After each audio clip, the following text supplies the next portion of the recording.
Okay, so I am recording.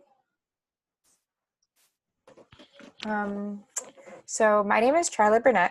I'm originally from Lansing. I left about 10 years after I graduated from MSU. I studied global studies in peace and justice, and then went on to do a master's degree in conflict resolution. So that's kind of the lens in which I study resource allocation and how more equitable resource allocation can resolve conflicts in the community and strengthen community resiliency. Back in March, I helped to co-found with a group of other organizers here in Lansing a mutual aid initiative that was working with a set of surveys, Google Form surveys, and Excel spreadsheets. And obviously, it becomes very overwhelming if you use a lot of different Excel spreadsheets for our volunteers to be able to make those connections between requests and offers. Are you familiar with mutual aid at all, or the concept of mutual aid? I am a little bit familiar with it. I work in disaster preparedness and have a background studying community development, having worked at a few different nonprofits. So the term is familiar to me. And since COVID-19, of course, it's become a lot more relevant. So I've just been kind of reading more. And of course, this webinar was a good opportunity to learn about the project you're working on, to sort of use, it sounds like using software to streamline requests and coordination of resources. Yeah, Cool. correct. Yep. And so after working abroad for many years and working with operations for like the UN and other intergovernmental and aid organizations, I came back to study the use of decision support tools, which is the type of software that we're going to be discussing today, and how they can be used to allow the community to make public policy decisions themselves, and how to work together more collaboratively as like a community. I mean, obviously we have things like Facebook and other social media, but sometimes those have a tendency to also be used for negative things, and they don't always have a positive effect on the community.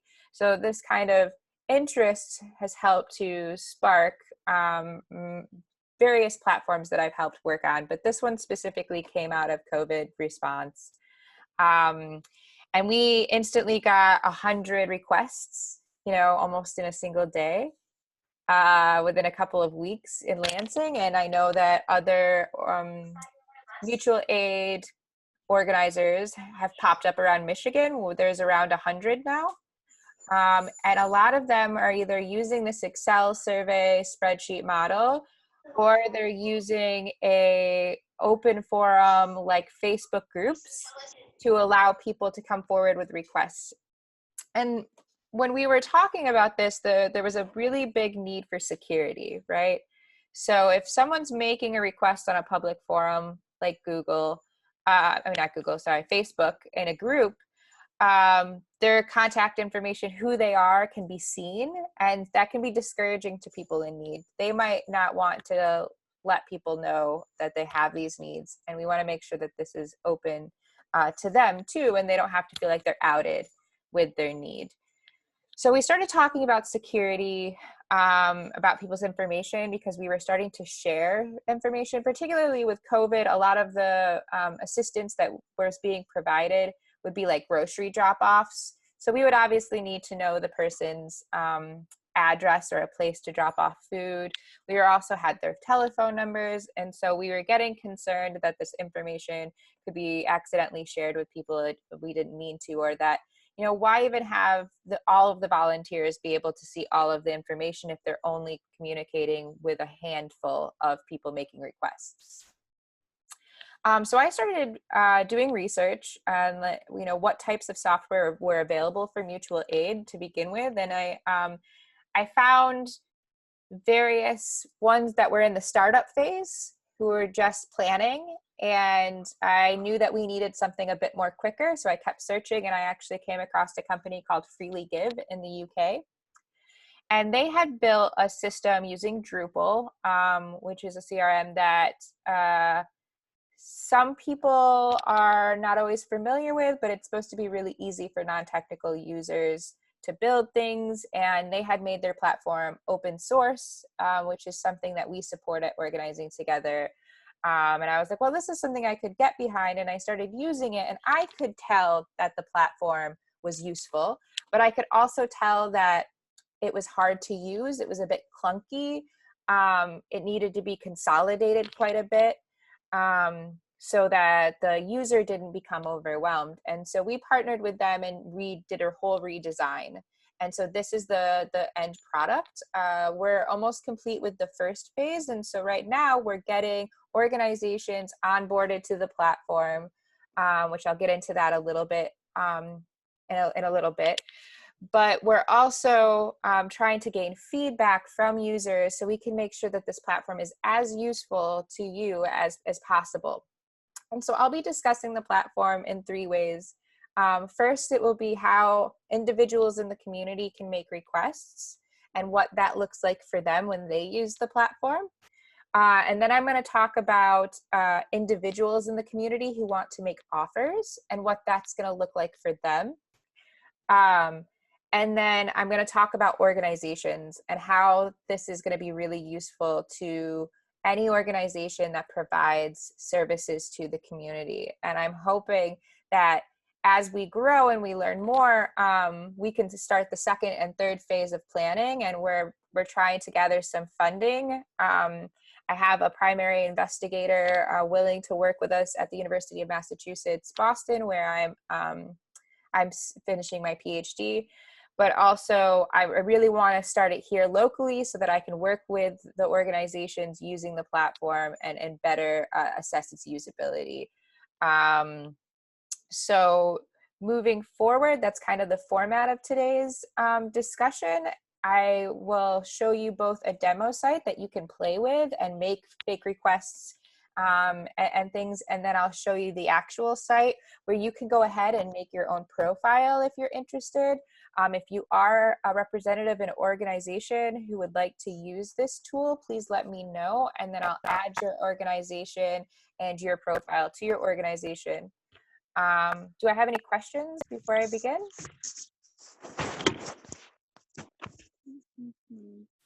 I can't think of any questions. Okay, great. How's it going, Erica? Pretty good. I don't have any questions. I didn't want to miss the conversation here, although I am getting ready to go on bike ride. So that's okay. Go ahead and just listen. Okay. We're also we're also recording it. Okay. On our YouTube channel so that you can watch it back too if you don't want to listen while you're riding your bike. But I really appreciate Charla. Yeah, no problem. So I'll go ahead and share my screen and we'll begin a little overview of what this looks like to various users. So this here is the real site. This is mutualaid.org, where people will actually go to use it. It is currently has not launched, so you're not going to see a lot of requests on there right now. The goal before we start opening it up to requests is to add a bunch of organizations that have services and users. So when they make a request, there's actually someone in communication with them rather than them just making requests and then waiting weeks to hear something back while we onboard all these organizations. So this is what the landing page will look like currently. At some point, this may change. Hey, Erica, I'm going to mute you. Let us know if you have any questions, okay? There's background noise. So here would be the landing page right now. This landing page might change to a page where you enter your city, because this is going to be used across cities. Eventually, this map here is going to expand, and it's going to show, you know, all of Michigan, because there'll be multiple cities using it. I'd rather you see city level data when you come to this page that's relevant to you. So that will end up changing. But let's say I'm a person in the community and I would like to go ahead and make a request for a service. You're going to land on a form page What's great about this platform is that you as a requester, you don't actually need to make a profile or to manage that request. You certainly can. And once you enter something into this request form, you can then make an account that will go back and pull from your old requests. So if you've made 4 or 5 requests, as long as you're using the same email, you can create an account and all of your requests will pop up on your account. And then if you have a request that has already been resolved outside of the platform, you can resolve it yourself. So you'll end up putting in, you know, your phone number, your contact information, and then also, oh, this is the test request form, so it's not fully up there. Let me go back here. So right now we're in the middle of working with nonprofits to create a typology that was useful to them. So right now we have these tags, and what these tags help us do is to connect the request to the offer. So let's say I'm making a request for groceries, rent, support, and I go ahead and I make that submission. It will go into an algorithm where it will be connected to an organization that is A, closest to you, so you're not going out of your way. B, it's going to also send you to an organization, you know, that can obviously assist for that specific request. And these requests are distributed among the local organizations evenly, so not one organization is getting all of these requests.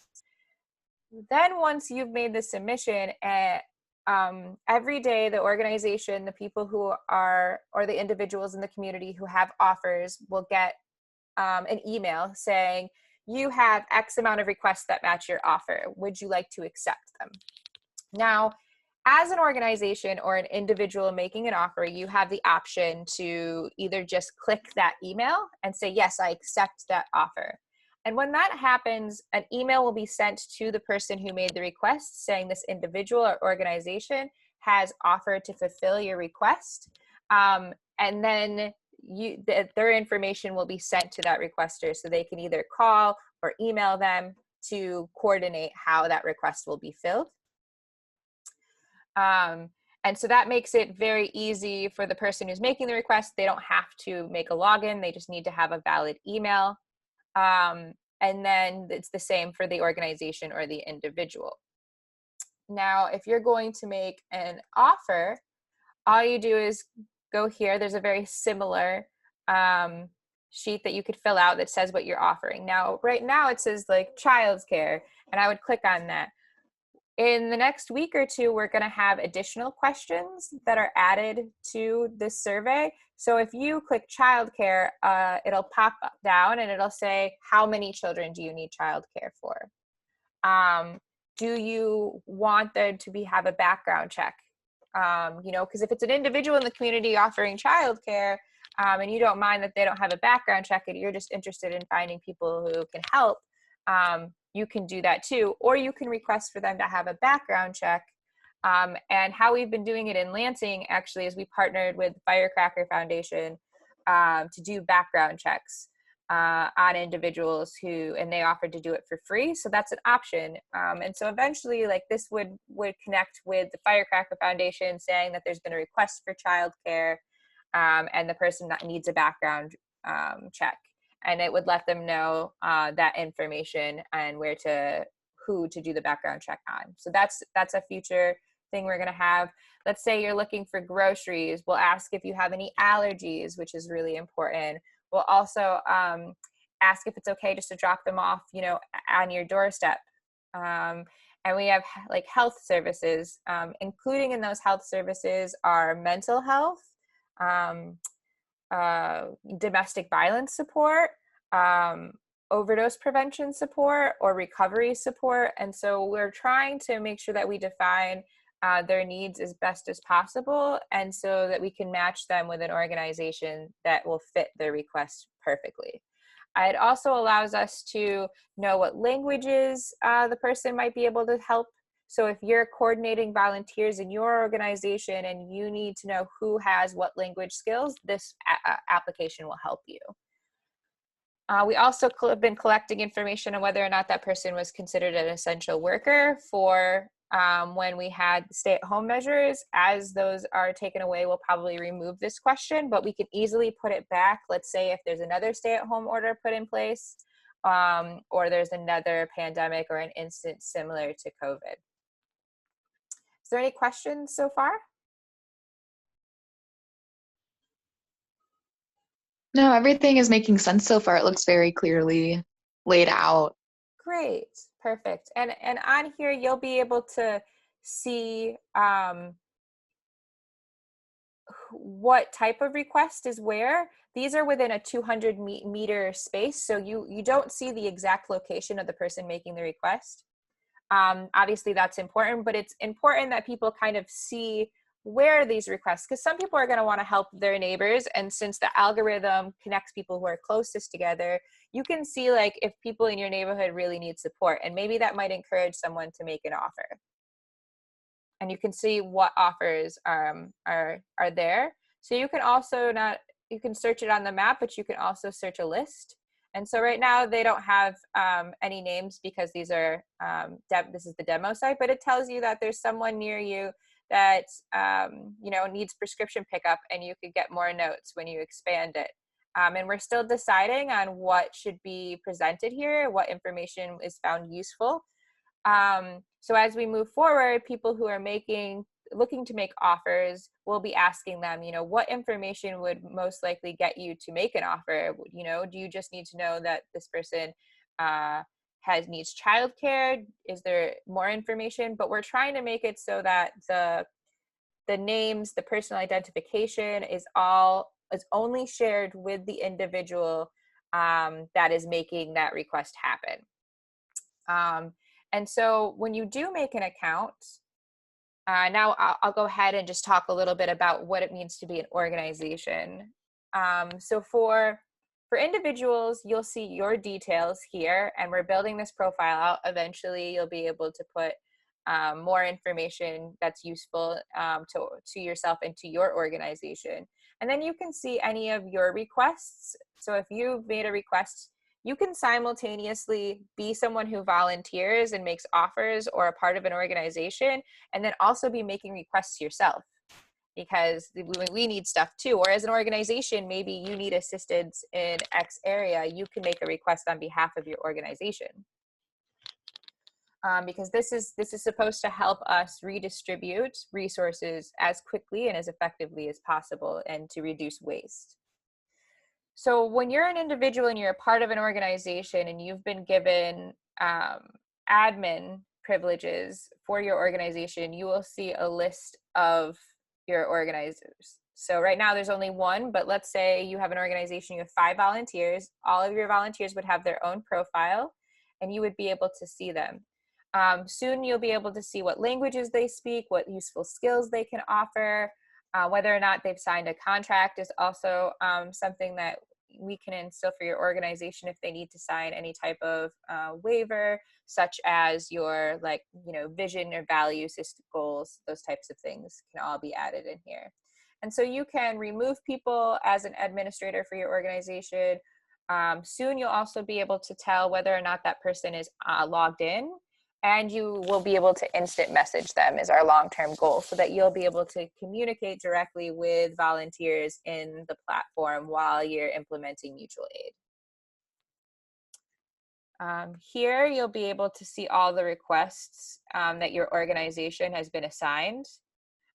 So these ones are the ones that have matched someone in your organization. Let's say your organization offers overdose prevention, and you get somebody who says, I'm homeless, I really need help and support. They're in front of you. You can say, okay, let me put a request out. You can go ahead and add a request. You can enter their information for them on their behalf.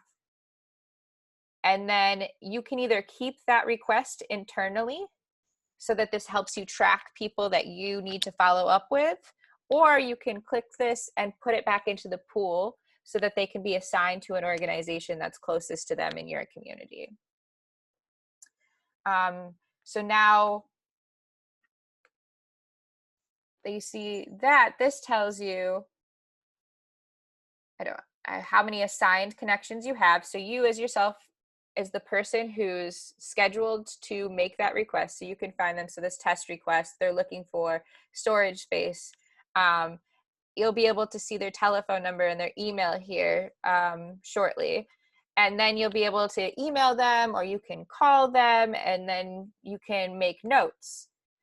So let's say you've called them, you got some more descriptive information about their request. You need to note that they asked you to call them back tomorrow, so you can write here, and you can manage revisions. You can also update with their needs.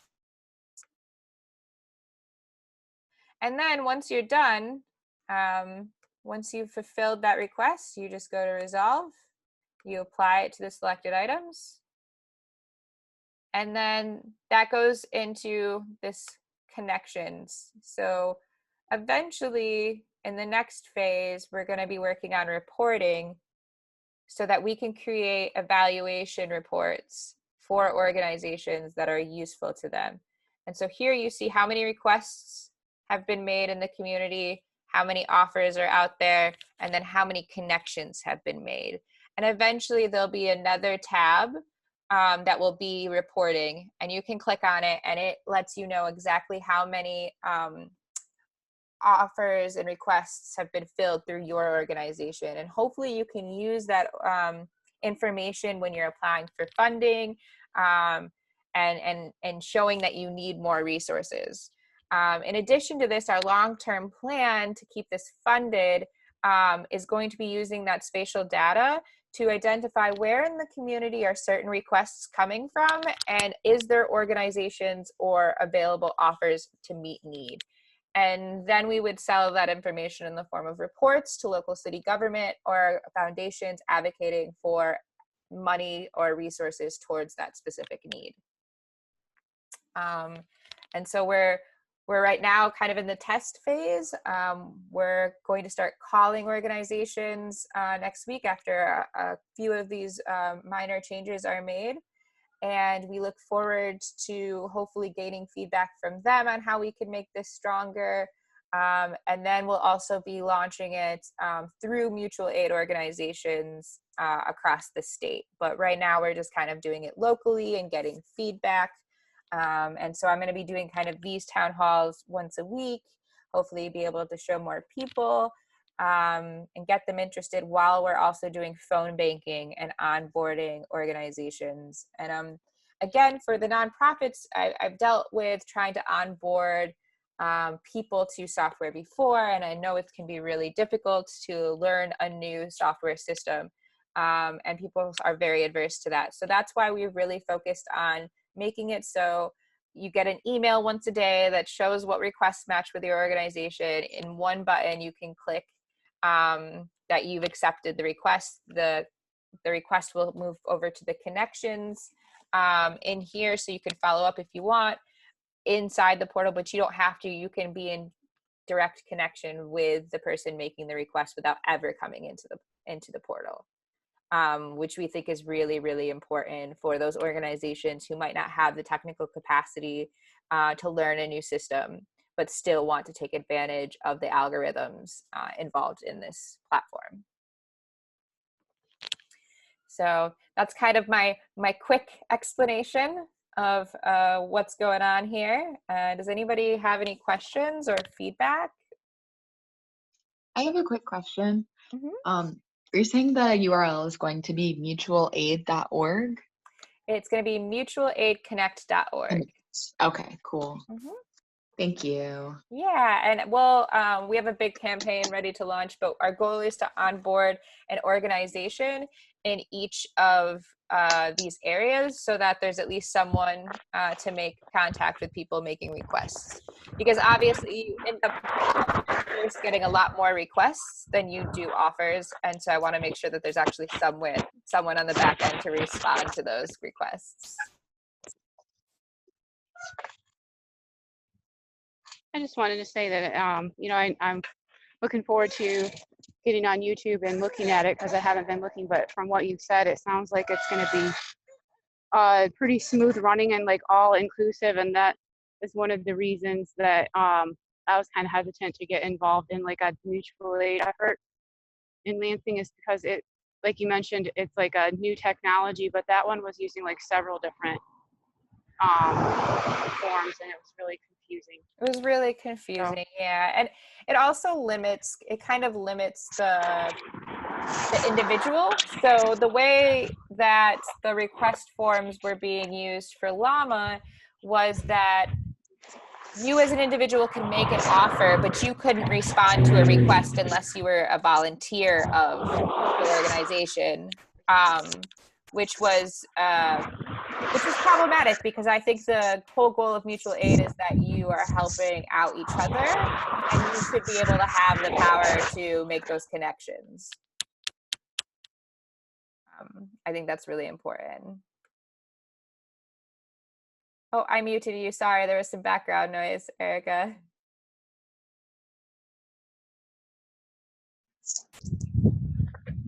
there is a, yeah, I forgot what I was going to say. So you can mute me again, but thanks, Carla. Yeah, no problem. Thank you.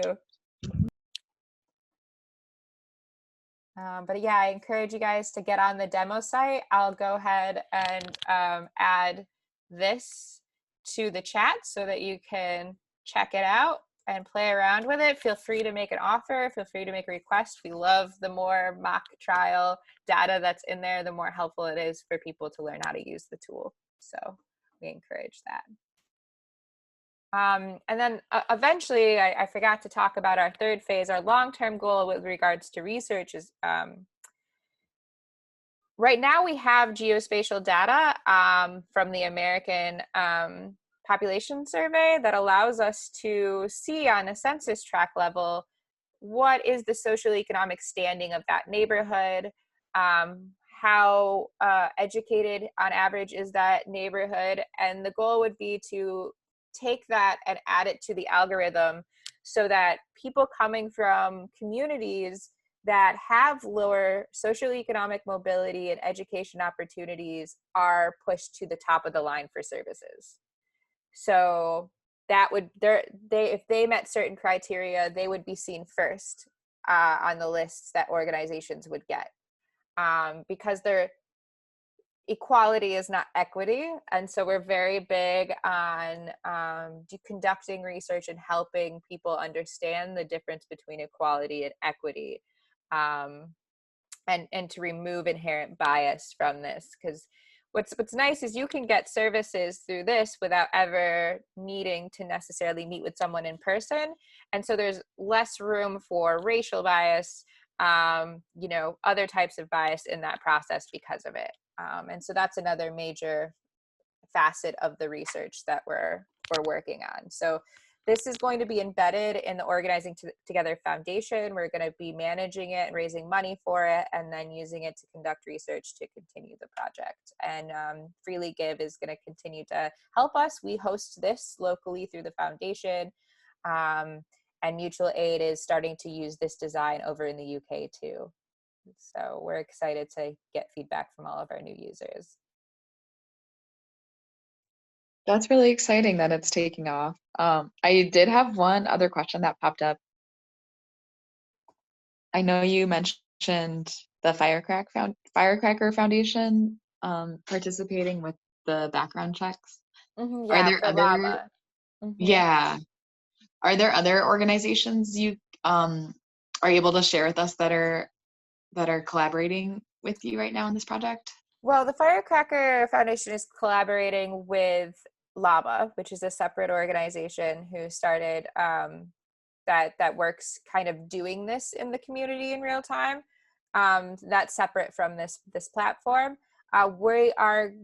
We have managed to get on board several overdose prevention organizations.